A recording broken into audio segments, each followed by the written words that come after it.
A trip to the library and a look at a new washing machine. It sounds like an ordinary day out, but not if you're the Queen. Those were just two of her engagements on a busy visit to Wiltshire today, and thousands turned out to see her. Our reporter Steve Nibbs was among them. Arriving on a first Great Western train into Chippenham, on time by royal appointment. This was the start of a tour of North Wiltshire for the Queen and Prince Philip, a rescheduled visit after the original one was cancelled due to foot and mouth. The Queen headed first to Calne. The royal visit was a major coup for the town and a chance to show off its new look. Once a thriving industrial area, Harris's meat factory closed down in the early 80s.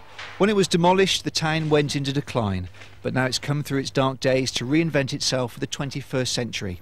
There was even an unconventional welcome for the royal visitor. The Queen was in town to open the new library, so a few nerves for the waiting staff. I know I can rely on the staff, everybody knows what they have to do, and we're all just looking forward to it and we intend to enjoy it. And the rehearsal paid off. Outside, the Queen unveiled a new sculpture representing the old and the new of Calne. Thousands of well-wishers packed the streets, a once-in-a-lifetime chance to see a member of royalty in Wiltshire.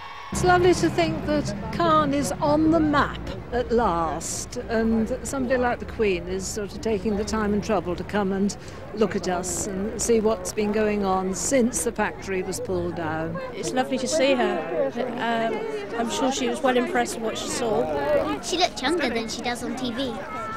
Elsewhere, the Duke of Edinburgh was in Chippenham to open the new Abbeyfield School. While there, he met staff, governors and pupils and noticed that the school was so new the rugby team weren't allowed to wear their boots on the new carpet. And the Prince also had a suggestion.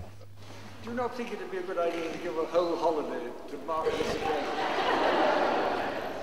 The Queen and Prince Philip then met up in Malmesbury, where they attended a civic reception before heading to the Abbey for a service of thanksgiving. It was then on to the Dyson factory, the town's major employer, and a big moment for Sophie Price to present the posy of flowers. Apparently, the Queen is a big fan of the famous vacuum cleaners, so she was given one to take home to the palace. Steve Nibbs, BBC Points West, with the royal family in Wiltshire. The region's only hospital for kidney transplants is hoping to cut waiting time for operations by encouraging more